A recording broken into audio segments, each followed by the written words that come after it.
If you haven't already, download VN Video from the App Store. We've dropped links to these resources in the description of this chapter.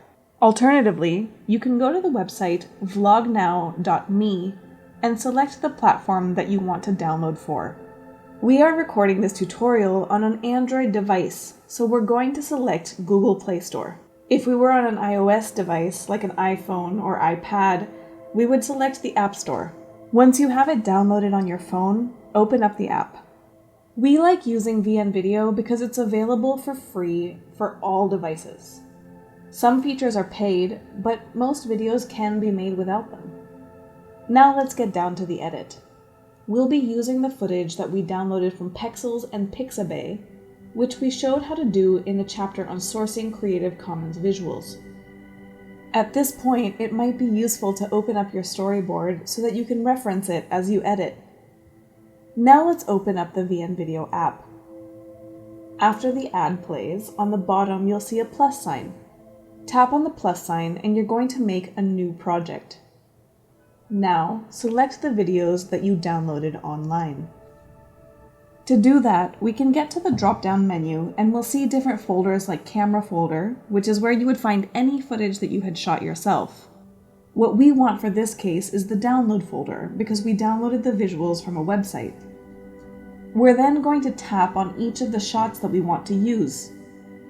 We'll try to do this in the order that they should appear in the video, but it's okay to not know the order you want the visuals to appear in just yet.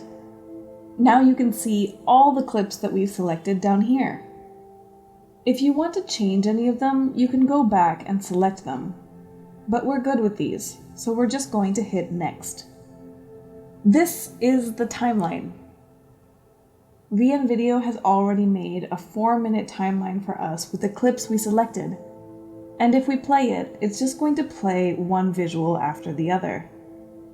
This is probably too long for the short script we have, but before we play with the timing of the clips, we're going to start adding our text from our storyboard. We'll move the playhead, that's the white line that shows you which part of the video is playing at what time. And we'll find the T button a couple of layers above the footage layer. We are going to go with a standard text, and we can either type in the script or, to save time, we are going to copy and paste directly from the storyboard that we have.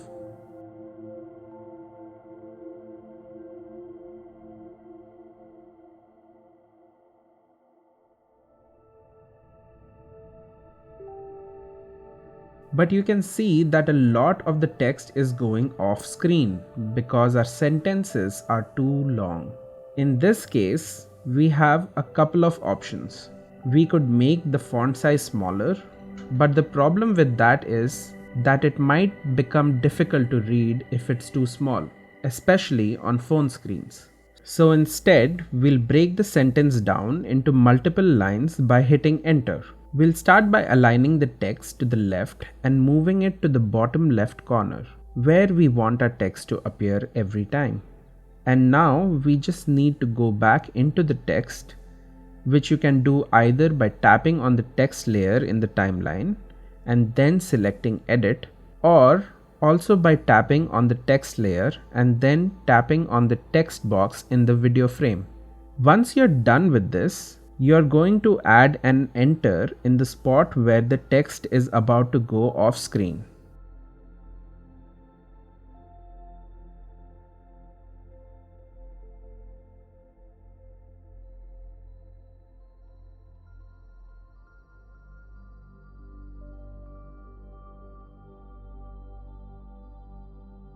Once the sentence is divided into multiple lines, you can realign it if required. Now the text here goes away a little fast, which means that someone may not be able to read the whole sentence in time. So to make the duration longer, we are going to pinch into the timeline to make the text layer a bit bigger and easier for us to see. We are going to select the text layer again and use this right arrow to drag and increase the length of the title.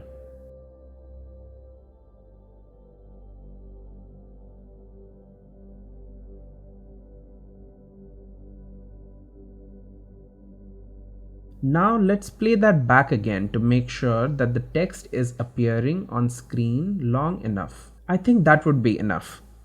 So a good way to measure this is to read it out and see how long it takes for you to read it. That's roughly how much time it would take for someone to read it on the screen. Now, since we've made this title duration a little too long, we can trim it in two different ways. You can either use the right arrow again and reduce that duration, or you can just tap on it and use the split option right here. The split will happen in the same spot where your playhead is. So make sure that your playhead is in the spot where you want to cut. Splitting will turn this one title into two titles. And since we don't need the second one, we can delete it. The text here is pretty easy to read, but sometimes you're going to have footage in the background that makes it hard to read the text. So we're going to tap on the layer again, we're going to hit edit, and we're going to tap on the color wheel option. This gives us multiple options for what we can do with the text. We're going to keep our text white because it's often the easiest for people to read. And we're going to add a black background because the contrast between the white text and the black background will make this text more legible. You also have the option to make this black background a little transparent by reducing the opacity so that a bit of the background footage is still visible. For this example, we're going to bring the opacity down to around 20%. One final thing that we can do with the text is we can add a little bit of movement.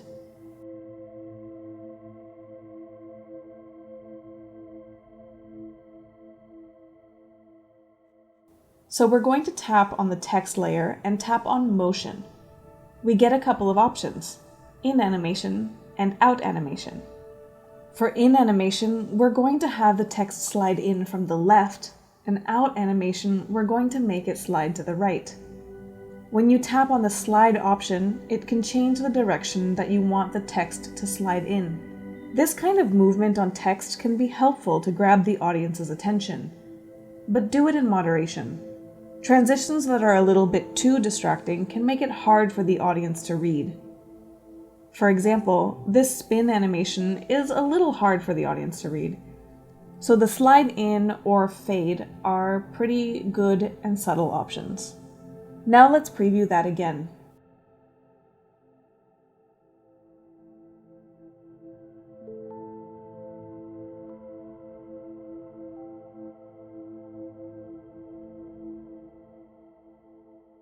One good tip for getting your video right is always watching a preview to see if the duration of the text and visual is long enough for the audience to absorb. Now that the timing is right for the text, we want to introduce the second sentence and with it the second visual. First, though, we need to reduce the duration of the first clip to match the timing of the sentence. We'll do this using the scissor tool.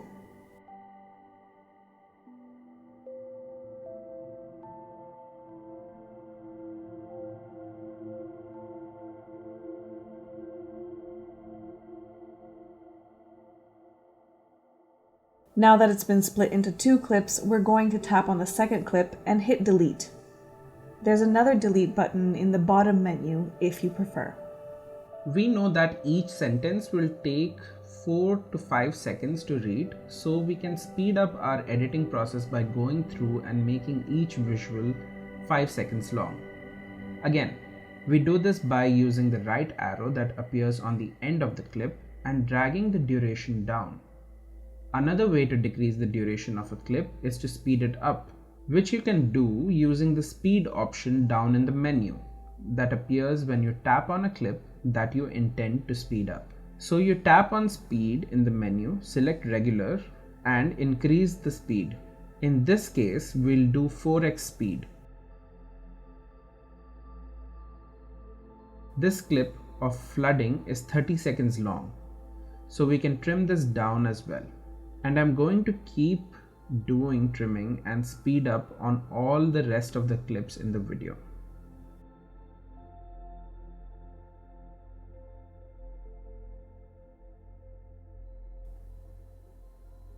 Notice at the end VN Video adds a credit screen by default. We can remove that and make our own credit slide later. Now that we fixed the timing of the visuals, we can go through and add all the text.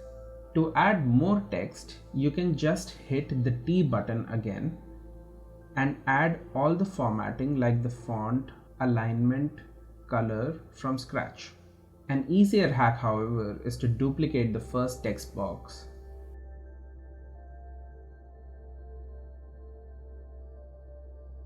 Drag it over the second visual by long pressing on it, copy the sentence from the script, and paste it into the second text box.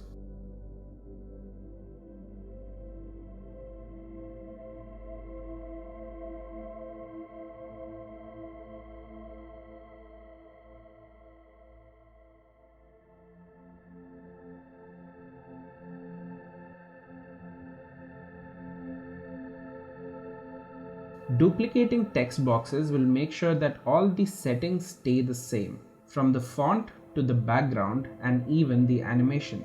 As always, play back the video to make sure that the text stays on screen long enough to be read. Since this sentence is pretty short, we can reduce the duration of both the text and the visual. Now we are going to go through and do the same process for all the rest of the sentences from our storyboard.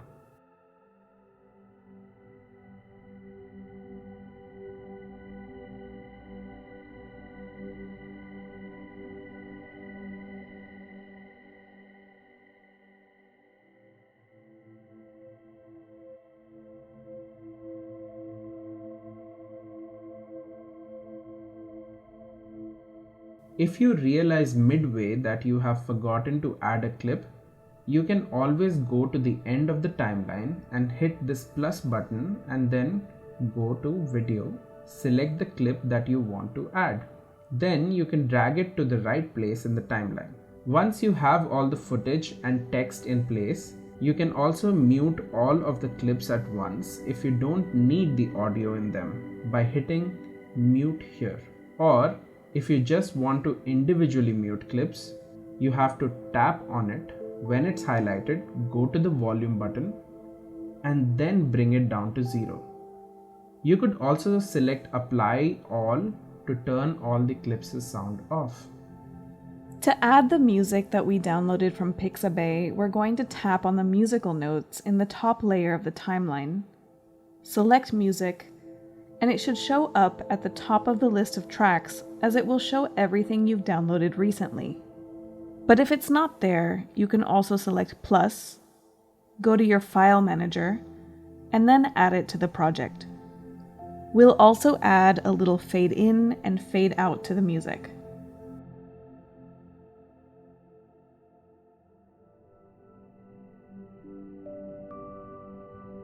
Now let's play the whole video back again to make sure we haven't missed anything.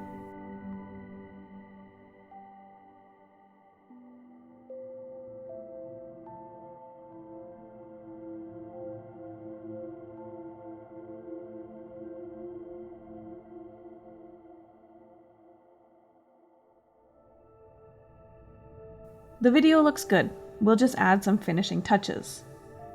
Some of the text in the clips is hard to read, so we can tap on the text boxes and increase the opacity of the background to maybe 45% so the text pops out more.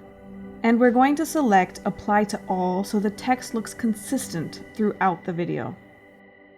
We can also add transitions between the clips by tapping on the plus sign that pops up between them when you zoom in.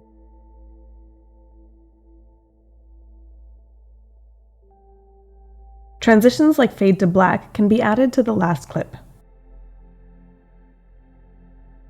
We'll also add credits at the end by selecting plus, material, then black. We'll increase the duration and add a title saying footage, Pixabay, and story in old news.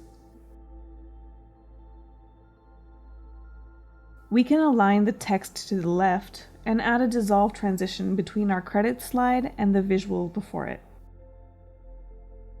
This is just one way to do credits, but you can play around with what you prefer Like maybe you prefer to have footage playing in the background and the text being center aligned. It's up to you, but we recommend always adding credits to videos for transparency about where we got our footage and who worked on the project. Once you're done with the edit, you can hit save and it'll stay there. If you want to rename a project, you can do that too. You can also share the video project file by clicking on the three dots and selecting Share Project. This will allow someone else to open the timeline on a different device and make changes as required, such as copy edits. But if you're ready to publish, instead you'll want to export the video. For that, you'll open the project and hit Export. Select the resolution and frame rate that you want to export in. 1080p at 30 frames per second is fine for posting on social media. So select that and hit Export. If you want to change the aspect ratio of the video, like square or vertical instead of horizontal, first you're going to have to go back into the project. Then at the top in the center, there's a button that says Original. You're going to hit the down button next to it. Then you can choose to resize your video. Now play the video back again to make sure that the text is still aligned correctly. And if it is, hit export. Otherwise, make the necessary changes and then hit export. And that's it for basic editing. In the coming chapters, we'll be exploring how to add voices to your videos.